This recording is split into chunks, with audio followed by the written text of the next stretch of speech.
Okay, hello everyone. Today I'm going to talk about my essay, which is about the analysis of the phenomena of obedience and conformity in society. My name is Chen Yanwen. I come from Nanjing for language school.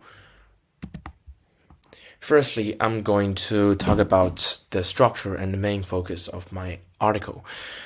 And there are many keywords included in my article, including social psychology, conformity, obedience, interpersonal influence. My main focus and overall structure. First, I'm going to explain some terms. Social psychology examines how people affect others with particular focus on the power of the situation. And this paper, based on the aspect of social psychology, establishes its focus in discussion on the headed social phenomena, obedience and conformity. And the paper is structured by the following parts.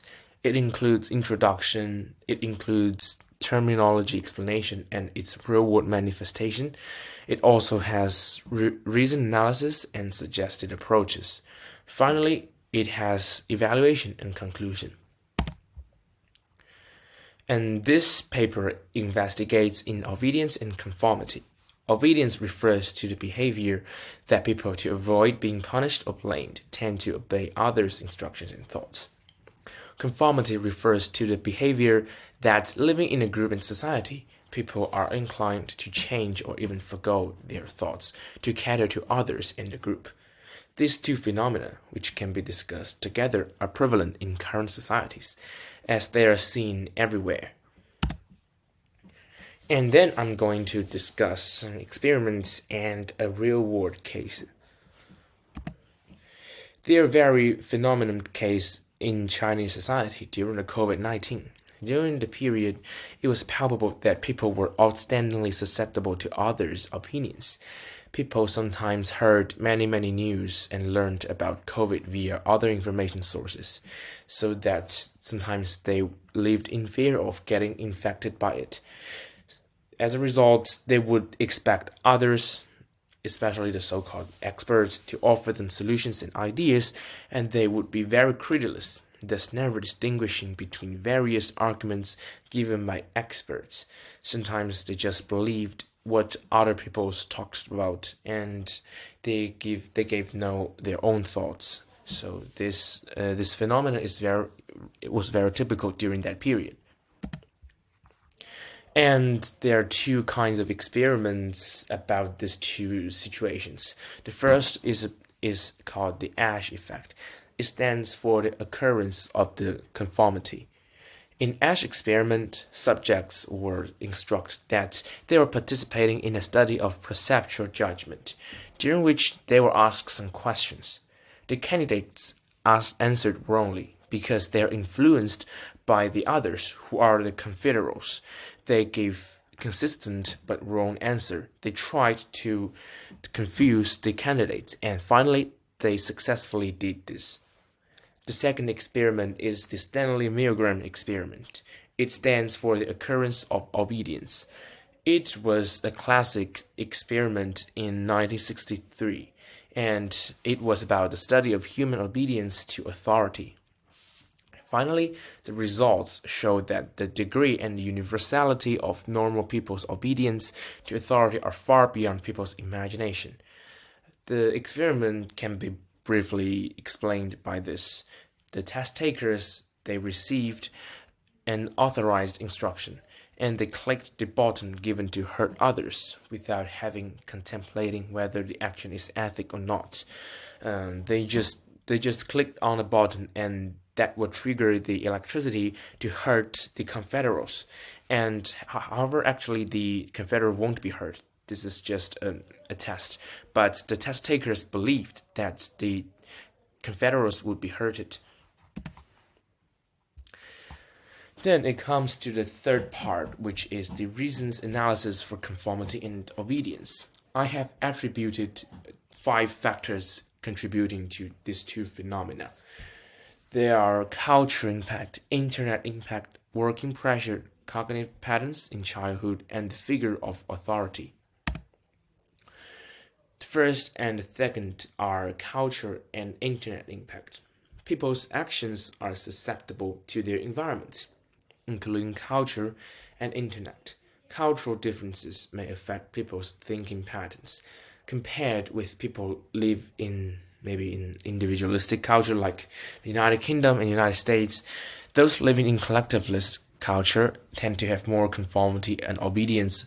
For example, sometimes maybe the natives in China or in Asian countries tend to work more collectively because sometimes they care more about the group benefits and they're more susceptible to these two phenomena, very obviously, right? And the second impact is the internet impact. It can be demonstrated as public opinion reversal events, behind which group consciousness is existing to promote the development of public opinion. When the internet gets more frequently used, more netizens see different arguments online, and during which the conformity will happen as a result. Sometimes they will credulous to those opinions on the internet, like the case discussed previously.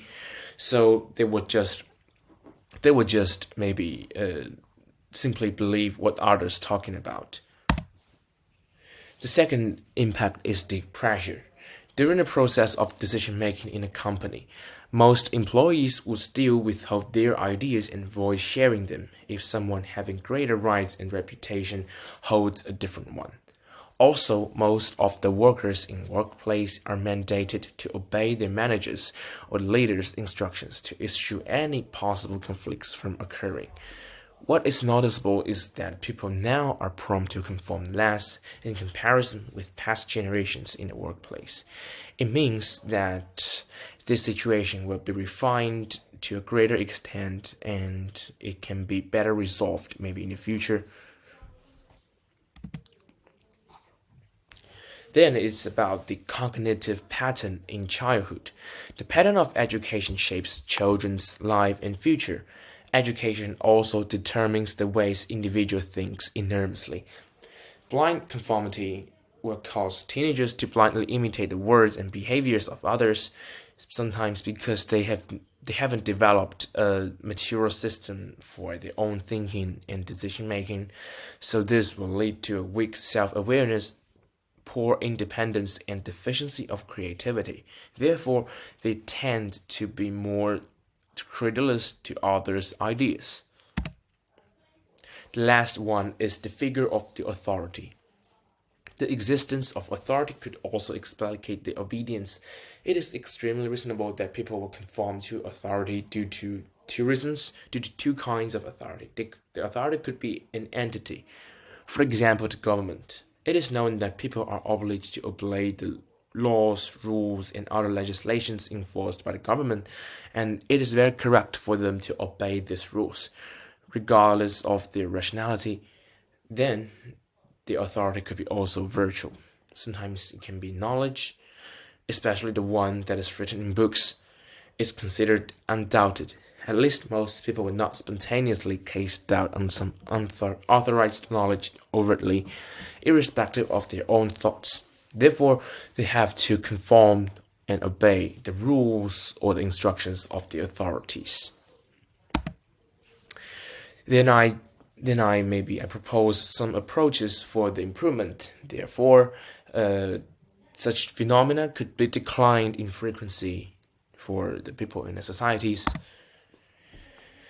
As starters, people should be encouraged to think of different ideas, and this is dependent on culture. Living in a culture that promotes individual thinking, people could be more creative. Secondly, teenagers should be bolstered to think more individually, as test taker is not a good solution.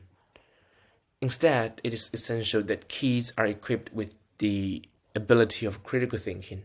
In addition, they should be brave enough to do so. And thirdly, the government should be more accommodating to accept, at least not reject, different but reasonable ideas. Sometimes these ideas are proposed by the opponents, but these ideas contribute to better society and better living standards, so these ideas should be accepted, I think. It could create some channels that allow citizens to offer distinct ideas and thoughts, therefore promoting the whole society to have a greater atmosphere and make more progress. Then it comes to the part of evaluation and conclusion. I evaluated some deficiencies and flaws in the discussion, and then I finally end the paper. Firstly, the idea discussed in the paper cannot generalize all the individuals as they are just phenomena observed in the society. They cannot generalize the whole population. Secondly, obviously the article may lack some investigation, such as reviews and questionnaires of individuals. My essay is simply based on the literature review and the own thoughts, so the methodology may lack some maybe some evidences, some questionnaires. The paper concludes by thinking that in light of endless and promising progress made in social psychology by extraordinary and preeminent researchers in relevant spheres, it is speculated that in the future more studies could focus on the comparison of obedience and conformity. Then I made a list of reference. I mentioned some useful articles which helped or offered thoughts for the completion of the article. Here is my references, and that concludes my presentation, and thank you for scrupulous listening. I hope you have a good day.